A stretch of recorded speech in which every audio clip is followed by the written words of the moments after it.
Hello बच्चों, good morning. आज हम ज्ञान एवं पाठ्यक्रम में ज्ञान के विभिन्न प्रकारों के बारे में अध्ययन करेंगे। आज का हमारा टॉपिक है ज्ञान के विभिन्न प्रकार। ज्ञान के विभिन्न प्रकारों में हम इसके कितने प्रकारों के बारे में पढ़ेंगे। देखो, विस्तृत रूप में ज्ञान दो प्रकार का होता है। विस्तृत रूप में ज्ञान दो ही प्रकार का होता है। एक तो होता है सामान्य ज्ञान और दूसरा होता है विशिष्ट ज्ञान। सामान्य ज्ञान कौन सा होता है? जो सामान्य तरीके से हमें प्राप्त हो जाता है, अनुभव से या अवलोकन से, निरीक्षण से, वो सामान्य प्रकार का ज्ञान होता है। विशिष्ट जिसके लिए यानी कि जिसके लिए हमें ज्ञान के विशेष स्रोतों की आवश्यकता होती है। ठीक है, तो विशिष्ट ज्ञान आगे अलग अलग मैं आपको बताऊंगी। सामान्य ज्ञान, सामान्य ज्ञान होता है वो भी दो प्रकार का होता है। सामान्य ज्ञान के भी दो प्रकार होते हैं। कौन कौन से? प्रथम है इसमें प्रागुण भाविक ज्ञान और दूसरा है प्रायोगिक ज्ञान। यानी कि अपने शाब्दिक अर्थ से भी ये दिख रहा है कि ये प्रागुण भाविक ज्ञान क्या होता है, प्रायोगिक ज्ञान क्या होता है। अब प्रथम जो है आपका प्रागुण भाविक ज्ञान। प्रागुण भाविक ज्ञान कौन सा होता है बेटा? यानी कि प्रागुण भाविक वह ज्ञान जो बिना किसी यानी कि बिना बुद्धि या बिना अनुभव के हम उस ज्ञान को प्राप्त कर लेते हैं, जो निगमन और तर्क पर आधारित होता है, उसे प्रागुण भाविक ज्ञान कहते हैं। जैसे हमारे इस संसार में यानी कि अपनी दुनिया में प्रचलित जो कहावतें हैं, लोक प्रचलित परंपराएं हैं या फिर सत्य है, ये सब जो हम दैनिक जीवन में अनुभव करते हैं वो प्रागुण भाविक ज्ञान के अंतर्गत आता है। अब प्रागुण भाविक ज्ञान होता क्या है? ऐसा ज्ञान जिसे बुद्धि बिना सहायता के प्राप्त करती है, प्रागुण भाविक ज्ञान कहलाती है। यानी कि वहां पर हमें अधिक बुद्धि लगाने की आवश्यकता नहीं होती है। इसमें जैसे गणित शास्त्र के या तर्क शास्त्र की जो बातें आती है वो प्रागुण भाविक ज्ञान के अंतर्गत आती हैं। निगमन तथा तर्क पर आधारित ज्ञान प्रागुण भाविक ज्ञान है, क्योंकि जो निगमन विधि मैंने पिछली बार आपको करवाई थी, उसमें जैसे नियम या तर्क देकर जो ज्ञान हमें प्राप्त होता है वो प्रागुण भाविक ज्ञान के अंतर्गत आता है। जैसे उदाहरण के तौर पे जैसे 2 + 2 क्या होता है? 4 होते हैं। इसे प्रमाणित करने के लिए किसी अनुभव की आवश्यकता नहीं होती है। भाई 2 और 2 4 होते हैं, इस बात को प्रमाणित के लिए किसी अनुभव की आवश्यकता नहीं होती है। बहुत सारे कथन, कहावतें तथा लोक प्रचलित कथाएं, परंपराएं व सत्य जिनको हम दैनिक जीवन में अनुभव करते हैं, ये सभी प्रागुण भाविक ज्ञान के अंतर्गत आते हैं। कहने का अर्थ है कि प्रागुण भाविक ज्ञान वह ज्ञान है जिसको बुद्धि बिना अनुभव के सहायता के बिना प्राप्त कर लेता है। जिससे गणित शास्त्र के बहुत से और तर्क शास्त्र के बहुत से उदाहरण आते हैं, वो सब किस में आते हैं? प्रागुण भाविक ज्ञान के अंतर्गत आते हैं। ठीक है, नेक्स्ट है अपना प्रायोगिक ज्ञान। अब इसमें एक प्रकार का हमें अनुभव प्राप्त होता है। देखो, ये प्रागुण भाविक ज्ञान से थोड़ा अलग है। जो प्रयोग, आपने देखो शाब्दिक अर्थ से ही पता चल रहा है कि जो प्रयोग पर आधारित है, यह वह ज्ञान जो इंद्रियगत और बाहरी जगत के अवलोकन से, निरीक्षण से और स्वयं के अनुभव से प्राप्त हो, प्रायोगिक ज्ञान कहलाता है। यानी कि वह ज्ञान जो इंद्रियगत बाहरी जगत से हम उसको अवलोकन करके देखते हैं, निरीक्षण करके देखते हैं और स्वयं अपने अनुभव के द्वारा प्राप्त करते हैं, प्रायोगिक ज्ञान कहलाता है। इसलिए कहा गया है कि इंद्रियां ज्ञान के द्वार हैं, क्योंकि हमारी इंद्रियां ही जो हैं वो इस ज्ञान को प्राप्त करने के लिए हमारी सहायता करते हैं।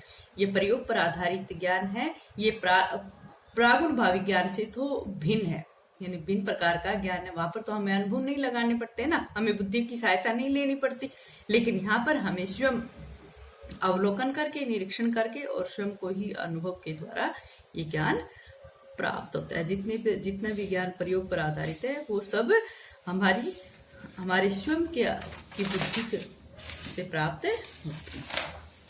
नेक्स्ट है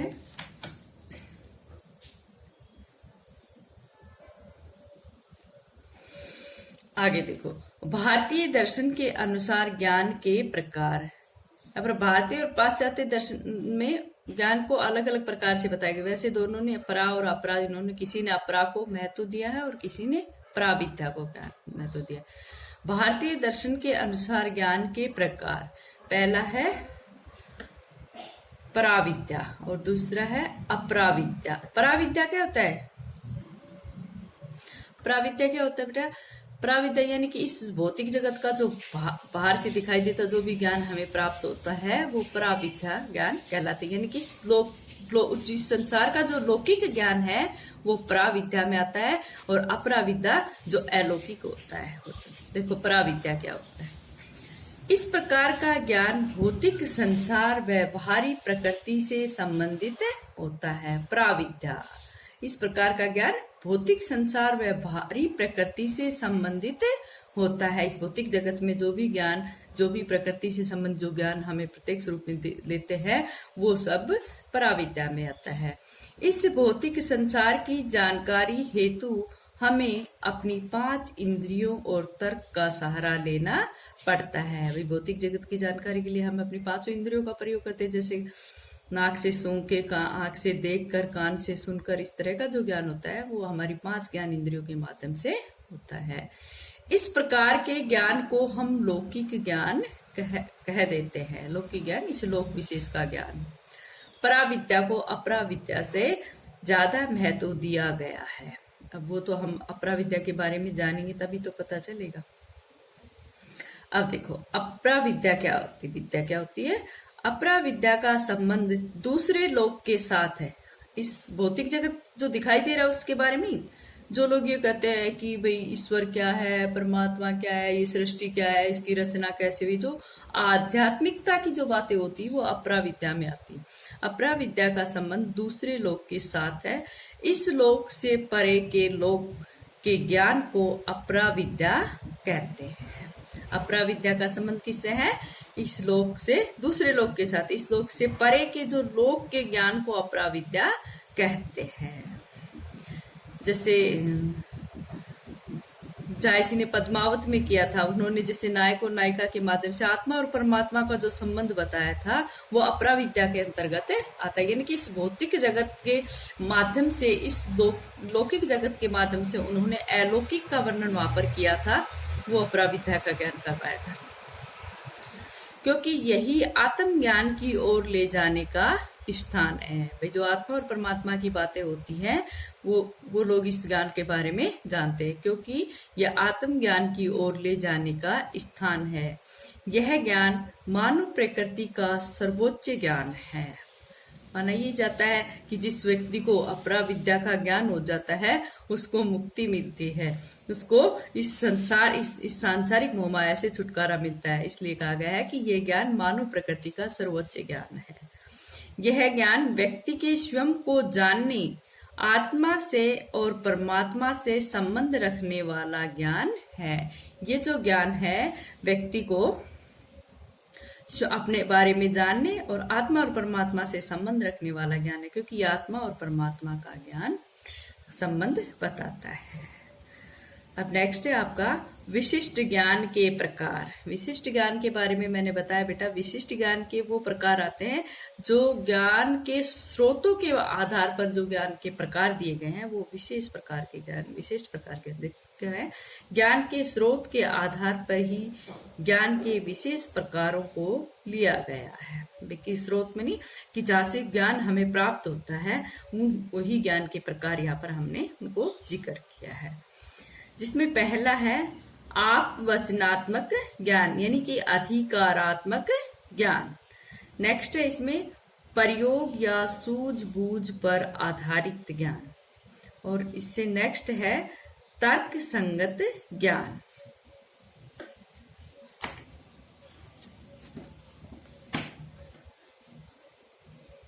नेक्स्ट है वैज्ञानिक ज्ञान। इससे नेक्स्ट है क्रियात्मक ज्ञान, सहज बोध अथवा अंत प्रज्ञात्मक ज्ञान, श्रुति ज्ञान। आगे इनको मैं विवरणात्मक रूप से आपको सारा अलग अलग करके बताती हूँ। पहला जो है इसमें आप वचनात्मक ज्ञान।